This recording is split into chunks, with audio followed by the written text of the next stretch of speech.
Hello everybody, welcome back to the workshop. So today I'm back here with you again for another quick pro tip.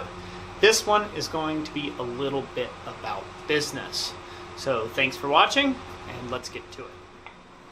Okay, so this is going to be a bit of a mix of a pro tip and a rant for you, if you will. It's not really a rant, this is just a professional tip talking a little bit about business and competition. It is very important in business that you do not compare yourself to your competition.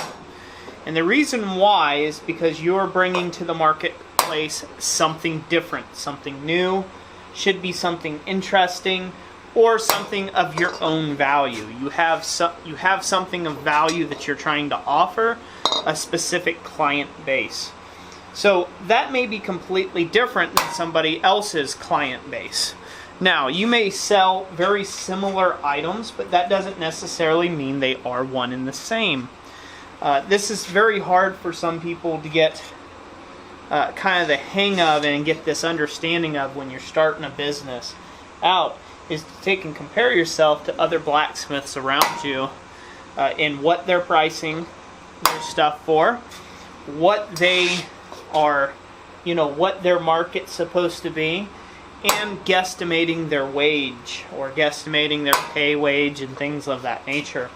There's a lot of hidden costs in business, especially with blacksmithing, and a lot of those costs are around the materials that they're using. So like right here, this copper work, this copper, I get it at a certain price.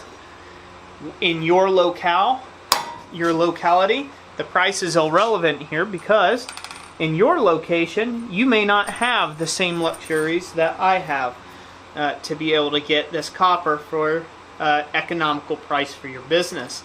And so therefore your pricing will have to change accordingly to be able to take and fit your profit margins that you need to make in business. Now, not everyone on this channel is about business, and that's perfectly okay. You can click on past this video. The point of these pro tip series is to take and give you guys some understanding and some insight into what it takes to be a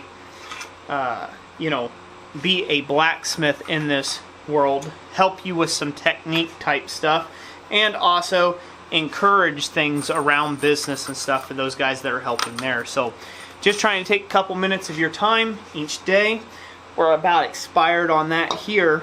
So I'm going to shut up here in just a second, but I just want to take and encourage you that if you're spending a lot of time looking at other people or other successful blacksmiths around the web and on the net and the globe and stuff and trying to compare yourself to them, stop. Just stop. Do your own thing. Find out what makes you unique in the market that you're trying to serve, and you will have a thriving and surviving business. So that's it for today. I hope you all enjoyed this quick little video. If you did, leave a thumbs up. As always, God bless you, and we will catch you on the next one. Thanks for watching.